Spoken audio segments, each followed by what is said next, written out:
Hello and welcome to the Art Class Curator podcast. I am Cindy Ingram, your host and the founder of Art Class Curator and the Curated Connections Library. We're here to talk about teaching art with purpose and inspiration, from the daily delights of creativity to the messy mishaps that come with being a teacher. Whether you're driving home from school or cleaning up your classroom for the 15th time today, take a second, take a deep breath, relax those shoulders, and let's get started. Hello, this is Cindy Ingram, and before we get into today's episode, I want to take this opportunity to invite you to our upcoming Curated Connections experience. Because let's be real, this past year has been a dumpster fire for teachers everywhere. This global pandemic shut down our schools, and we've all scrambled to get supplies and meals and support to our students while worrying about our own health and careers. And some schools are open, others never did, and safety has become relative. And when we needed help and funding the most, many of us were let down. So now we're facing teacher shortages, traumatized students, and the deepest burnout that we've ever known. Everyone is talking about a new normal, but what does that mean for art teachers? Well, it is time to take our creativity back, to take our joy back. It is time to take our teaching back.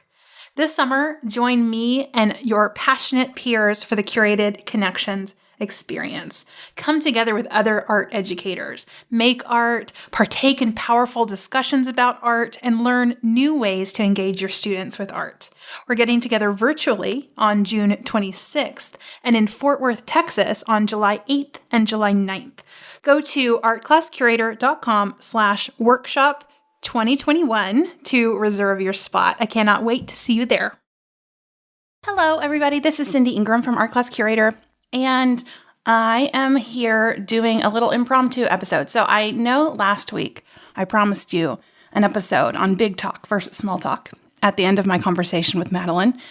And that is coming, still coming. But I got into a wee bit of an argument on the internet and realized in that little argument that I had on the internet that I have some really strong feelings about something. And I don't know that I've ever really fully articulated this or talked about this in any format through anything with Art Class Curator before. So I thought I would talk about it because I really think this is a super important perspective that we need to think about and talk about so that our students don't sort of perpetuate the same types of things. So let me talk about my argument. I rarely will get into commenting on the internet. I don't, I usually will just keep scrolling. But there are some times where I just have to say something. And it's usually those times where it really bumps up against my values. It is something that, when something bumps up against my values, I have to say something. I have, it's impossible not to say something. And if I stifle that, I'm not living with my values. So, and I've talked about values before on the podcast. So if you haven't listened to that episode, I do have one called Values Demand Action. But I think knowing your own personal values is super important, but that's neither here nor there. So let me tell you what happened.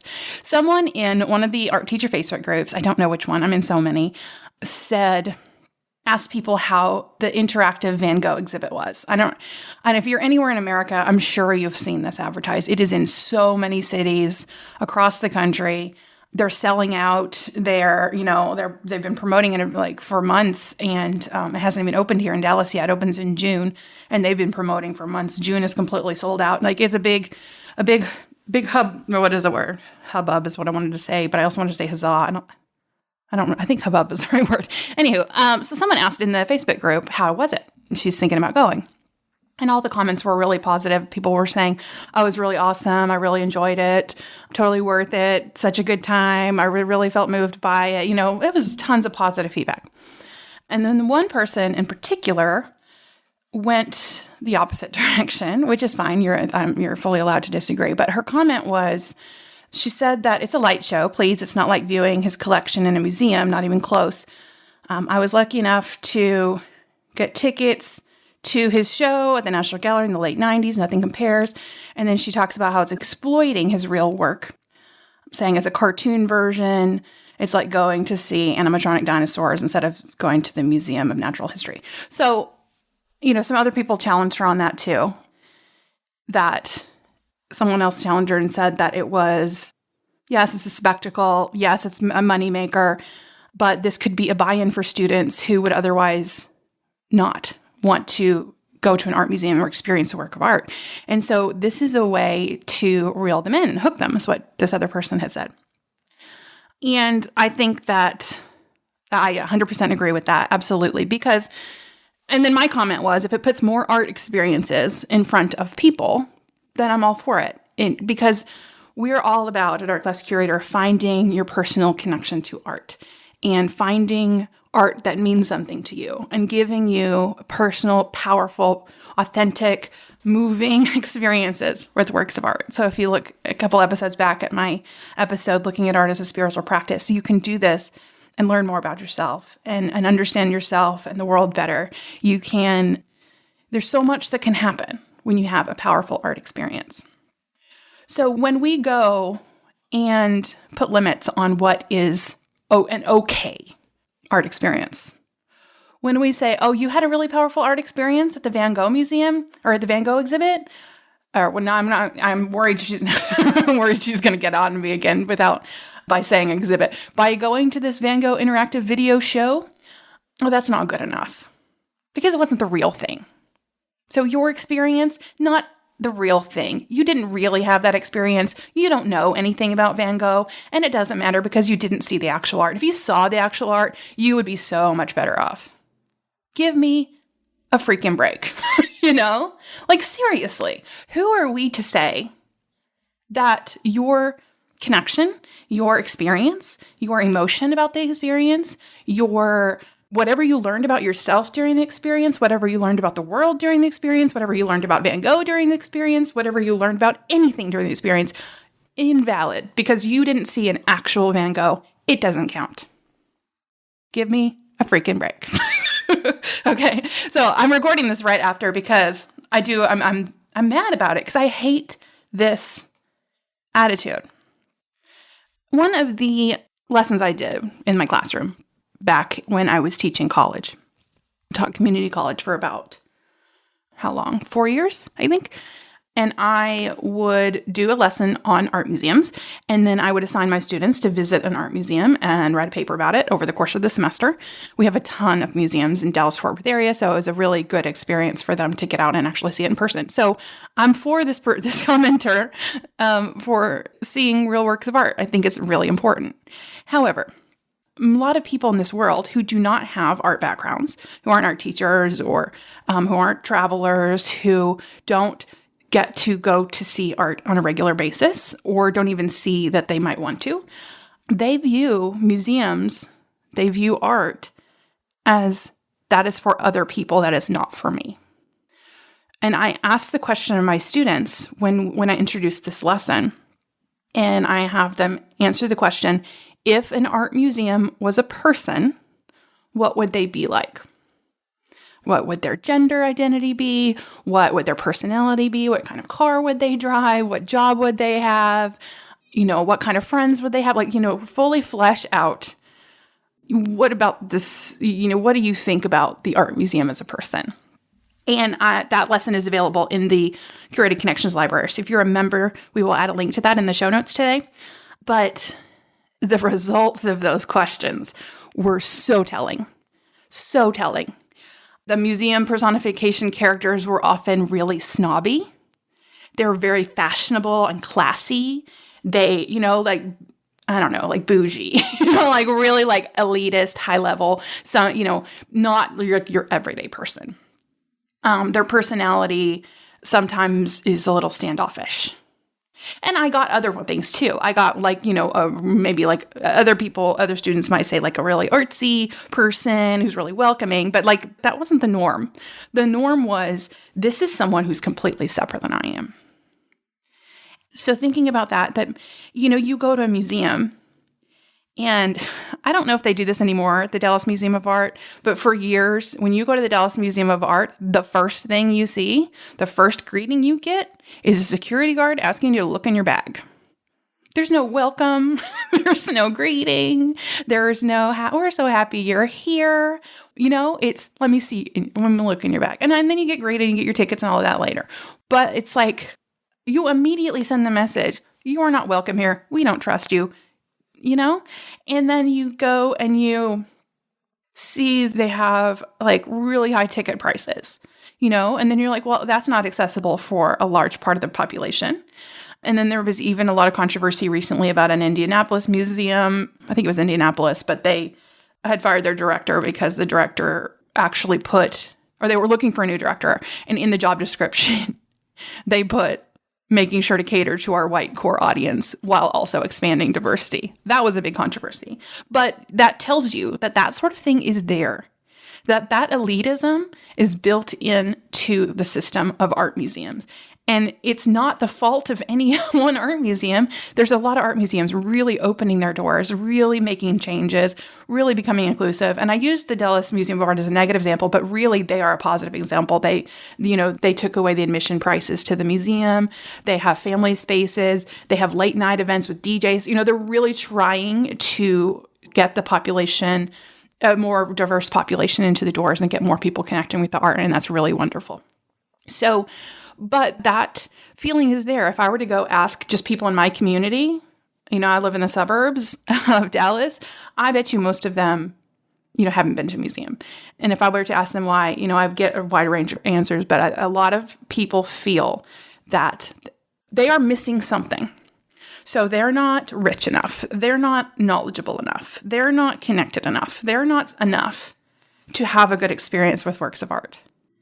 And so how are we supposed to get those people to understand that art does have a place in their lives?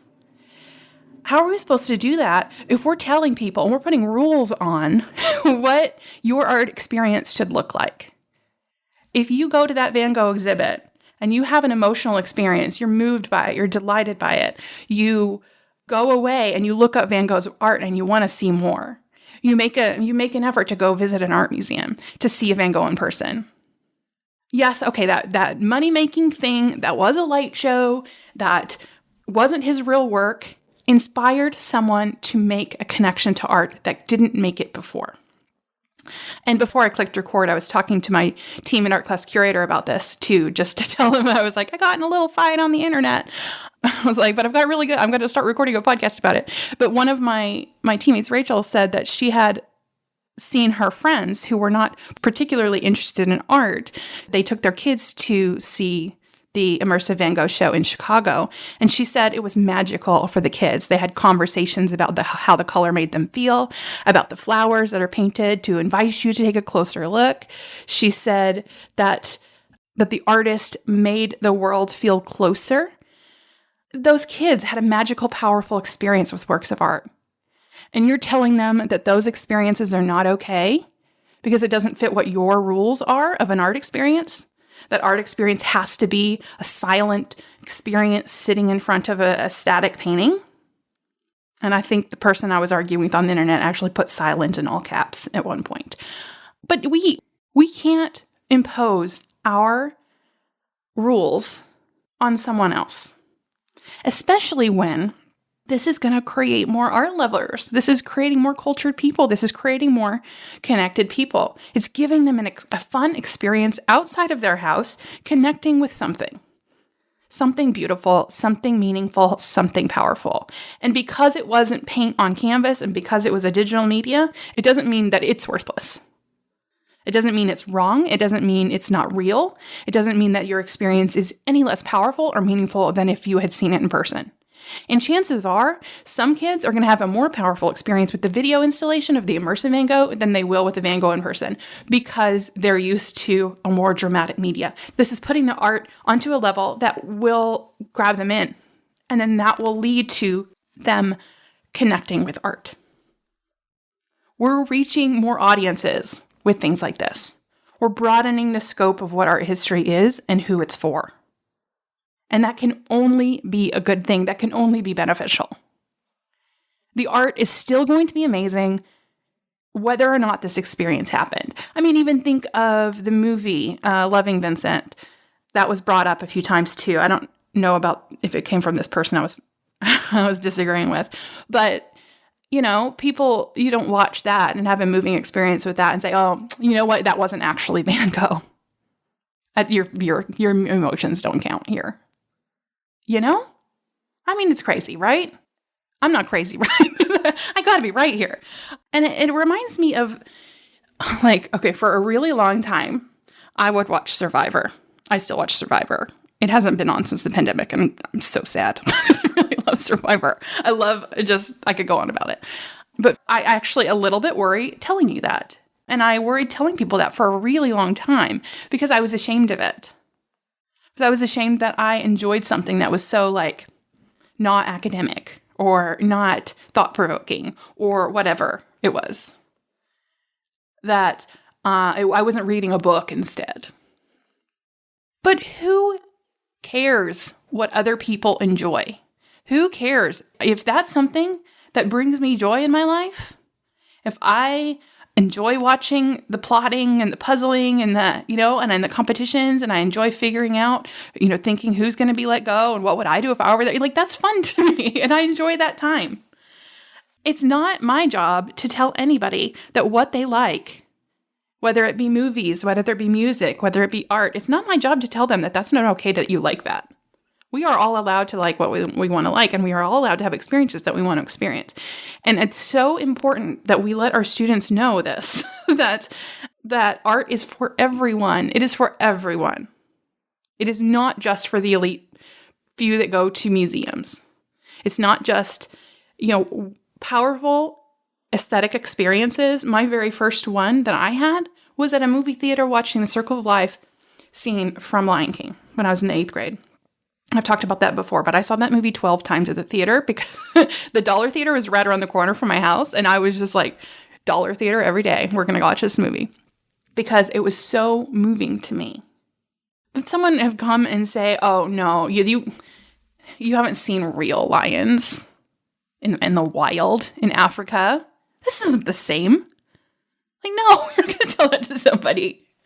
Oh, okay. So I'm glad I recorded this while the emotions were still here. Another thing that gets me, and that came up in this Facebook thread between me and this other person, is she kept mentioning being educated and how this exhibit is spreading misinformation and the importance of being educated. And the word educated came up time and time again.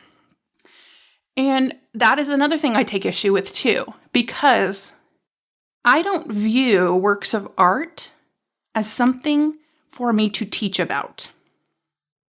And I know that sounds probably weird coming from me, seeing that that's what I do, is I teach about works of art for you guys to include them in your classroom.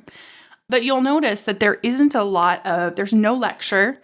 We provide information about the artworks, about the artist. We give sort of the basic talking points, but we're not giving you pages and pages of information because that's not what art is about. It's not about the things to learn. It's not about the artist's life and facts that we need to learn. It's not about memorizing the date that it was created. It's so much deeper. So yeah, if you're teaching AP art history, absolutely, you have to do all that stuff. 100%. But for the most people in this world, they're not taking AP art history. They're not interested in taking AP art history. But what they could be interested in is having delightful experiences with artworks. So if I then take the value of art and make the value of art the information that it has to give you, I am taking away emotional aesthetic experiences, personal connections, connections with the artist, connections with the human spirit as a whole. That connection with the art, when you see like the fingerprint of the artist in the painting and how cool it is, and you can imagine what strokes they made. Like I am connecting with the person who made that 100 years ago, 200 years ago, 400 years ago. That's really meaningful to me. The way the paint is applied, the colors and the lines and the shapes and the movement and the contrast, that is making me feel certain ways. And I want to explore that. So it's not about the information. It's about the connection. It's not about the appreciation. And I think this is one of those times where the word appreciation becomes troublesome because we are now, the word, and I talk about this, that I don't like the term art appreciation. I always think it's so much deeper. But right now, I'm almost thinking the word appreciation is feeding into that elitist view that your art experiences are only valid if they follow these particular terms in these particular situations in this particular environment. Art appreciation implies that you're appreciating it for its value, for its famousness, for its, what would the right word be? Notoriety, probably not famousness, that's not a word. You're appreciating it for things that don't matter. But connecting with it, that matters, because that's important to you. You see the value, not the value in art history or the value in like its monetary value or, any of that, or its value in how it changed art, which are all great values. That's all amazing about works of art. But you can't take away the value of you having that personal connection and the value of that on your life, because it makes you better. And it makes everyone better who experiences it. So if everybody that walks in that door and spends that $40 on a ticket, whether or not you think that they were ripped off, if they had an emotional aesthetic experience there, if they talked about art with their friends, if they thought about it later and Googled Van Gogh and looked at more of his art, like that's changing the world. That is giving art to people who may not have experienced art before. And that is a gift, and that is worth it all. Just totally worth everything. Okay, there was my rant. Thank you for listening. I really feel strongly about this, and I'm sure you could tell. But, it's really important to me that we give art to everyone. And we start that by making art accessible to everyone. And it's in their terms, and it's in different ways, and we need to play and experiment and be curious about what opportunities we have to give them art. And if this is one way that brings art to people, then yes, I am all for it. Okay, I think that's all I have to say. Thank you so very much for listening to my little rant here today. I'll be back next week with the podcast episode that I promised, the big talk versus small talk. All right, thanks so much. I will talk to you guys later. And I really want to hear what you think. So go ahead and leave a comment on the show notes. And you can also leave a comment on any of the social media posts about this episode. We would love to hear about it. So thank you so much. Have a wonderful rest of your day. Bye. When you're a teacher, one thing is certain: the lesson planning never ends. The Curated Connections Library is here to help with hundreds of art connection lessons and activities. Our signature Sparkworks lessons include everything you need to teach an artwork every single week. Each lesson features one diverse and captivating work of art and is complete with discussion questions, engaging activities to create deeper art connections, and related art project ideas. With unique worksheets and PowerPoint presentations, every lesson is classroom ready. Get your free Sparkworks lesson and take a break from lesson planning by going to artclasscurator.com/free lesson. Thank you so much for listening to the Art Class Curator podcast. If you like what you hear, please subscribe and give us an honest rating on iTunes to help other teachers find us and hear these amazing art conversations and art teacher insights. Be sure to tune in next week for more art inspiration and curated conversations.